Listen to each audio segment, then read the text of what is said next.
आज आपके मानव भाई के स्टूडियो में जो भी भाई लोग जुड़े हुए सबको मेरा हरिओम। मैं जय सिंह राठौड़, वडोदरा योगदान सेवा समिति। चिल्लाता थी तेज, देखते हो स्वागत। कुछ समझ में ना आए फिर कहते तुम्हारा कान बहुत तेज है। कौन बोल रहा है? एक थोड़ा बंद करना पड़ेगा, आवाज किसी की बैकग्राउंड में आवाज आ रही है। बोलिए जय सिंह जी। हाँ, तो जैसा कि महेश कटारा जी ने जो बात रखी है तो मैं भी उसमें सहमत हूं कि कहीं ना कहीं साधकों की ही कमजोरी है। साधकों का संगठन नहीं होने के वजह से जी जो भी लोग बापूजी के केस को खराब करने वाले लोग जो है उन लोगों को खुली छूट मिली हुई है। जी वो लोग को पता है कि हमको बोलने वाला, हमको रोकने वाला, हमको कहने वाला कोई है ही नहीं, तो इसीलिए सब मनमानी हो रही है। कहते तो है कि बापूजी की आज्ञा है, ये करो वो करो, फलाना करो ठिकाना करो। अब कौन साधक बापूजी से पूछने जाए कि बापूजी आपकी ये जो सेवा हो रही है, जो काम हो रहा है, ये आपकी आज्ञा से हो रहा है या नहीं हो रहा है? कोई पूछने तो जाता नहीं है। जी तो सबसे बड़ी बात है, बीच में कुछ दिन पहले हम लोग एकत्रित होके गए थे अहमदाबाद आश्रम। हमारे यही सब प्रश्न थे कि भाई ऐसा बापूजी के साथ क्यों हो रहा है, और सभी साधकों को बापूजी की जो भी डेली की जो भी अभी इस वक्त जब उनकी तबीयत ठीक नहीं है तो उनके स्वास्थ्य की एवरीडे रिपोर्ट हम लोगों को मिलनी चाहिए, डेली मिलनी चाहिए। इवन कटारा जी ने तो ऐसा भी सूचन रखा था आश्रम में कि भाई हर 2 घंटे में हमको अपडेट मिलनी चाहिए, बुलेटिन मिलनी चाहिए कि बापूजी के स्वास्थ्य के विषय में। जी पर एटलीस्ट चलो 2 घंटे में नहीं सही, कम से कम दिन में 1 बार 2 बार भी मिले। तो जब हम लोग ने जाके इसकी रजूआत की तो अब वो अपडेट हम लोगों को मिलने लगी है।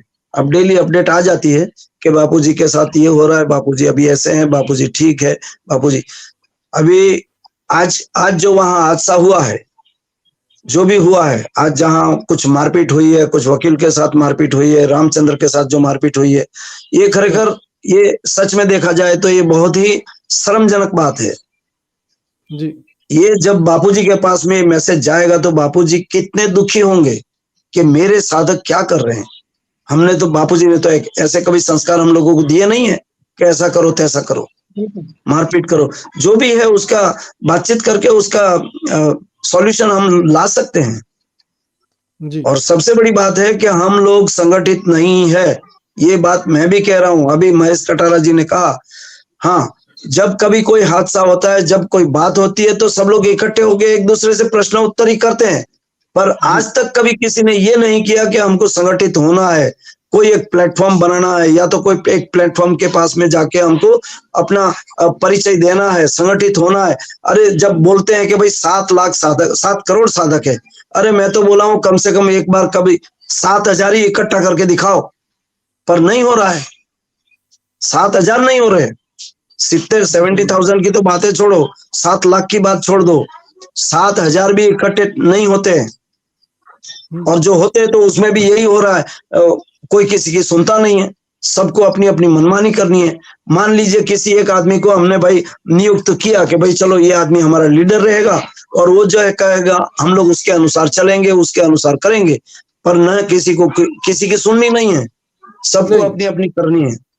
ये तो मेरा यही सबसे प्रार्थना है कि किसी तरह कोई भी प्लेटफॉर्म के माध्यम से हम सब संगठित हो जाए, और संगठित होके एक बार संगठित होके हम लोग एक मैसेज भेजे समाज को, दुनिया को, सरकारों को, मीडिया को कि हम लोग संगठित है और हम लोग ये चाहते हैं, हमारा ये काम, हमारी ये बात सबको माननी पड़ेगी, हमारा ये काम करना पड़ेगा।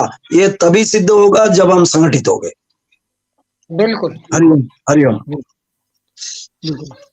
चलिए, बहुत बढ़िया अच्छी बात आपने की कि हमारे को मतलब हमको सबको संगठित होना जरूरी है। और एम